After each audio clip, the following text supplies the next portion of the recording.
वरदान, बचा लो अपना हिंदुस्तान, बचा लो अपना हिंदुस्तान, बचा लो अपना हिंदुस्तान, बचा लो अपना हिंदुस्तान। और संविधान की कसम खा के लूटते वतन, बंधक सा देश है ये जुआरियों के हाथ में। संसद में बैठ जनता को जो नचा रहे हैं, कैद हुआ देश ये मदारियों के हाथ में। तो स्वार्थों के दलदल में जल नहीं दिखता जी, फंस गया देश भ्रष्टाचारियों के हाथ में। और बेबस संविधान सह रहा अपमान, तड़प रहा है अत्याचारियों के हाथ में।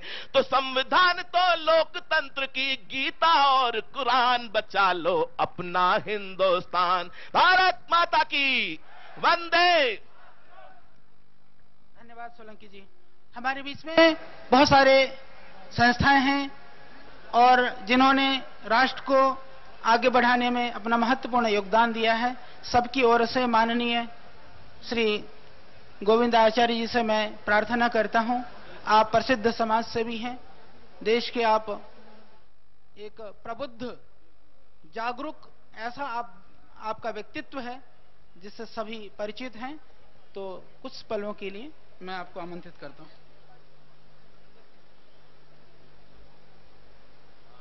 ओम वसुदेवसुतं देवं कंसचाणूरमर्दनम देवकी परमानंदम कृष्णं वंदे जगद्गुरुम।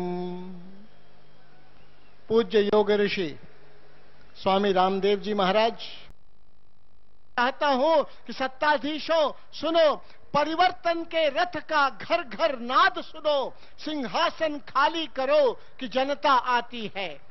आज बाबा रामदेव जी के नेतृत्व में जो देश भर में अलख जग रही है, कुछ महीनों में यह स्थिति पैदा की जा सकती है कि सरकार इसका समाधान न करे तो सरकार चलने लायक ही बच न जाए। ऐसी स्थिति न हो। हमारी रुचि सल्तनत या सत्ता को बदलने में नहीं है, देश की तस्वीर और तकदीर को बदलने में है। और दुनिया में भारत का जो स्थान होना चाहिए वो प्राप्त कराने के लिए भारत मां के सपूत के नाते अपनी जिंदगी जीना भी चाहते हैं और जरूरत पड़ने पर निछावर करने के लिए भी तैयार हैं। यही बात कहता हुआ मैं बाबा रामदेव जी से आशीर्वाद पाकर हम सबका सहयोग उनके साथ है, ये आश्वासन और वचन देता हुआ अपनी बात पूरी करता हूं। धन्यवाद।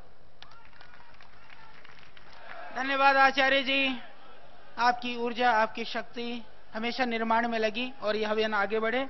और अब हम आमंत्रित कर रहे हैं माननीय श्री राम जेठमलानी जी, जो बहुत ही सुप्रसिद्ध कानूनविद हैं।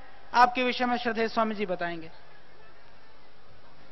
देखो, अभी मैंने पहले ही कहा था कि माना कि आपको यहां 6-7 घंटे हो गए हैं, जब इतनी तपस्या की है तो अब तो बस परिणाम समापन का नजदीक है।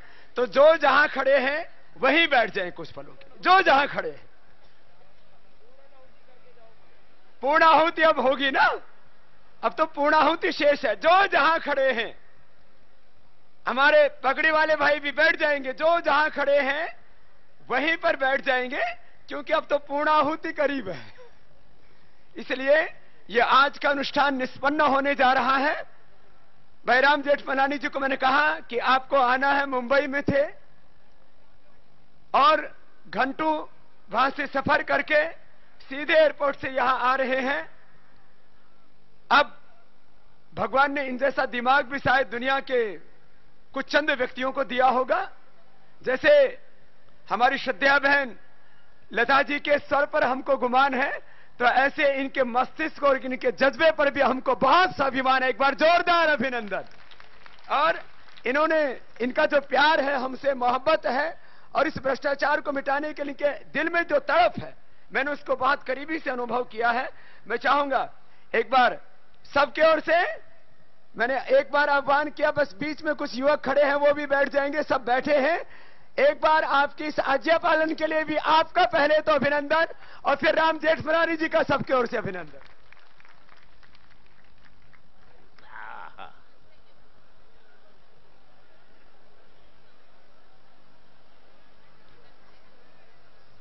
मेरे हिंदुस्तान के भाइयों, बहनों और नौजवानों,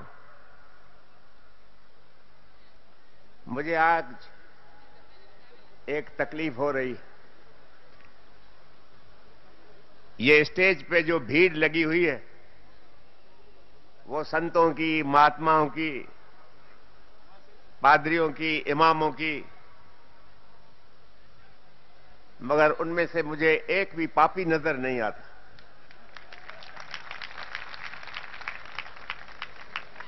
डेमोक्रेसी है, लोकशाही है, पापियों की भी कुछ रिप्रेजेंटेशन स्टेज पे होना चाहिए, और मुझे खुशी है कि वो पापी मैं हूं।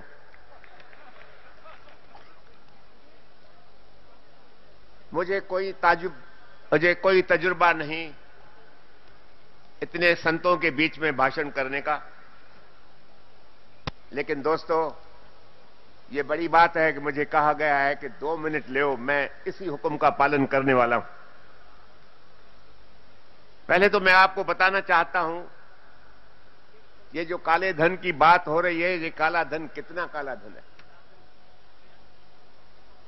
काला धन इतना है, अभी अंग्रेजी में आपको कहूं कि $1500 बिलियन हैं, आपके दिमाग में ये बात नहीं बैठेगी।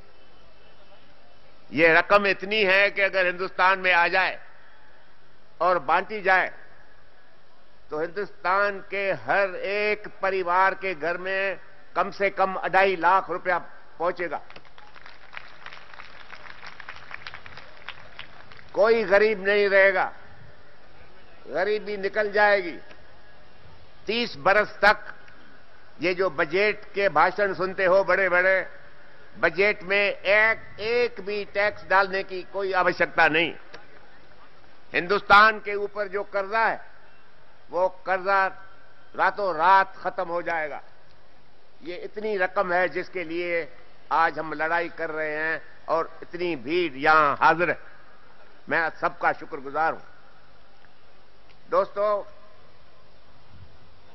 कांग्रेस सरकार बहुत जमाने से हमको कहती आती थी कि हिंदुस्तान गरीब है और हम गरीबी को हटाएंगे।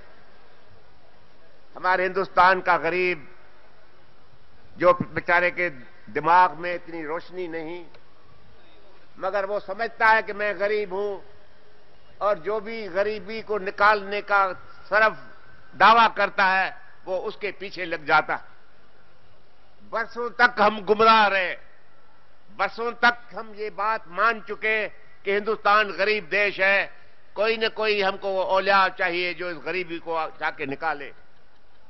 पर लेकिन दोस्तों, आज मैं एक पापी की हैसियत में आपको कहने के लिए आया हूं कि हिंदुस्तान गरीब नहीं है, हिंदुस्तान शाहूकार है। मगर हिंदुस्तान के आवाम को गरीब बनाया गया है क्योंकि हमारे देश के अंदर वही डाकू, वही चोर बैठे हैं जो हिंदुस्तान के आजादी से पहले हमारे हिंदुस्तानियों के संपत्ति की चोरी करके वो इंग्लिस्तान और यूरोप को निहाल करते थे, मगर हमारे हिंदुस्तान की जनता गरीब रह जाती थी। मुझे महात्मा गांधी जी की बातें याद हैं। हमेशा कहता था गांधी जी कि अंग्रेज जाएगा, ये डाकू जब ही चला जाएगा तो हिंदुस्तान में दूध और मधु की नदियां बहेगी। मगर दोस्तों, वो सपना भी सफल नहीं निकला। क्यों? महात्मा गांधी ने ये हमको नहीं बताया था हमारे देश के अंदर भी डाकू बैठे हैं, और महात्मा गांधी जी को ये भी मालूम नहीं था कि वो डाकू उसी घराने से निकलेंगे जो हिंदुस्तान के ऊपर राज करने के लिए तैयार है और करता रहेगा। दोस्तों, हम इतने बेपरवाह इंसान हैं कि मैं 1991 की बात कर रहा हूं, जिसको आज 22 बरस हो चुके हैं। 22 बरस पहले स्विट्जरलैंड, जिस देश के बारे में कहा जाता है कि वो सारे दुनिया की संपत्ति वहां पहुंचती है, वो उसको छुपाते हैं, खा जाते हैं, शाहूकार होते जाते हैं, मगर स्विट्जरलैंड के अखबार ने, जिसका नाम था इलस्ट्रेटी, बड़े में बड़ी जबरदस्त अखबार है स्विट्जरलैंड की, उन्होंने अपने एक पर्चे में सारे दुनिया के 14 बड़े में बड़े गुनहगार, बड़े में बड़े डाकू, उनकी शक्ल, उनकी तस्वीर, उनके बारे में थोड़ी इंफॉर्मेशन अपने अखबार में दिया था।